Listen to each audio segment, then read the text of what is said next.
আসসালামু আলাইকুম। আমি আসমাস লাইফস্টাইলে আরও একটি নতুন ভিডিওতে আপনাদের সবাইকে স্বাগত। কেমন আছেন আমার মিষ্টি আপুরা? আশা করছি কাছে দূরে যে যেখান থেকে আমার ভিডিওটি দেখছেন বা শুনছেন সবাই সুস্থ ও ভালো আছেন। আমিও আলহামদুলিল্লাহ সুস্থ ও ভালো আছি। বরাবরের মতন ভিডিওটি শুরু করেছি সংসারের কাজকর্ম দিয়ে। তো শ্বশুরবাড়ি থেকে বাসায় এসে গুরুতরভাবে কাজে লেগে পড়েছি। তো এখনো পর্যন্ত শরীরের আনন্দের ভাব, কাজের আলসেমিটা দূর হয় নাই, তাও করতে হচ্ছে জোর জবরদস্তিতে। তো বাড়ি থেকে শাকসবজিগুলো নিয়ে এসেছিলাম, তো এখান থেকে হেলেঞ্চা শাকগুলা কেটে নিয়েছি, আর এই ছোটো বেগুনগুলা দিয়ে ভর্তা বানালে অনেক মজা হয়। তো এখানে আমি শুটকি দিতে পারিনি, শুটকিগুলা ছিল না আমার, ছোট ছোট যে ইচা শুটকিগুলা থাকে সেগুলা দিতে পারিনি, এগুলা দিলে অনেক মজা হয়। তো শাকটাও ভাজি করে নিচ্ছি। আসলে গ্রামের এই শাকটা ভাজি করলে অনেক মজা হয়, কিন্তু এখান থেকে কিনে খেলে তেমন স্বাদ পাওয়া যায় না। এদিকে আমি বেগুনগুলা ভর্তা করে নিচ্ছি। ওদের বাবা বাজারে গিয়েছে, মাছ মাংসের বাজার করে নিয়ে আসবে আজকে। তো এর আগে আমি শাক আর বেগুনগুলা ভর্তা করে নিচ্ছি। তার ফাঁকে আমি তরমুজ কেটে নিয়েছি ছেলে মেয়েদের জন্য। ঢাকায় আসার পর প্রচণ্ড গরম পড়ে গিয়েছে। এই দুপুরে 12টা-1টার দিকে তরমুজটা কেটে খেলে অনেক ভালো লাগে, শরীরটা অনেক সতেজ মনে হয়। তো তরমুজটা অনেক মজা ছিল। ছেলেরা সহ বোনের মেয়েকে নিয়ে সবাই মিলে একসাথে বসে তরমুজটা খাচ্ছি।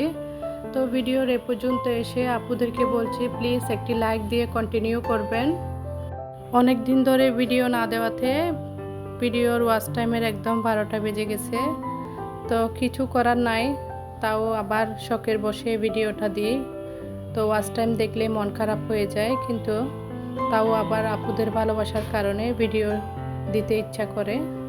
প্লিজ আপুরা ভিডিওটি ফুল ওয়াচ করে দিবেন। তো এদিকে আমি ভর্তাটা করে রেখে মাঝখানে আমি এই তো ওয়াশিং মেশিনে কাপড় দিচ্ছি। অনেকগুলা কাপড় জমে গিয়েছে, তো বাড়িতে ওখানে শ্বশুর বাড়িতে কোনো কাপড় আমি ধুই নাই। তো আমি কাপড় দিয়ে এদিকে টেবিলটা মুছতেছিলাম, তো আমার মেয়ে বলতেছে টেবিলটা আমি মুছে নিচ্ছি, টি টেবিলটা। তো আমার মেয়েকে আমার বোনের মেয়ে ভাত খাওয়াই দিচ্ছে, ও বলতেছে না আমি খাবো না, আগে কাজ করে নিয়ে। তো এদিকে মাছের বাজার মাংসের বাজার নিয়ে আসছে। তা আমি তো রান্না বান্না করে ফেলছি, তো এদিকে বাচ্চাদেরকেও খাওয়াই দিবে। আমার বোনের মেয়ে থাকাতে অনেকটা হেল্প হয় আমার। পেয়ারা আর কলা নিয়ে আসছে, এগুলো আমি ঝুড়িতে রেখে দিচ্ছি। পেয়ারাটা কেটে খেলে দুপুরে ভাতের পর আমার ভালো লাগে। তো লবণ মরিচ দিয়ে দুপুরে বসে দুজনে মিলে খাবো। তো কলা আর পেয়ারা টেবিলে গুছিয়ে রেখে মাছের বাজারগুলা বের করতেছি। তো মাছ মাংসের বাজার নিয়ে আসলে তো অনেকটা টাইম লাগে, কেটে কুটে নিয়ে আসে, কিন্তু ধুয়ে রাখতে অনেকটা সময় লাগে। তো আজকে একদিন কষ্ট করে পুরা মাস আমি আরামে কাটাবো, সেজন্য এই চিন্তা করে কষ্টটা আমার করতে খারাপ লাগে না। কই মাছ, রুই মাছ, তেলাপিয়া মাছ, তো কই মাছগুলা কেটে নিয়ে আসে আর মুরগিগুলা 4 পিস করে নিয়ে আসে, সেই দিক দিয়ে আমার অনেকটা সুবিধা হয়। তো গরুর মাংসটা প্যাকেট করে এভাবে রেখে দিই, তো কাটার প্রয়োজন মনে করলে কেটে নিই যখন রান্না করি তখন। তো মুরগিগুলো এভাবে কেটে নিয়ে আসতে বলি 4 পিস করে, তো এভাবে ধুয়ে রেখে দিলে যখন যেরকম ইচ্ছা সেভাবে কেটে নিতে পারি।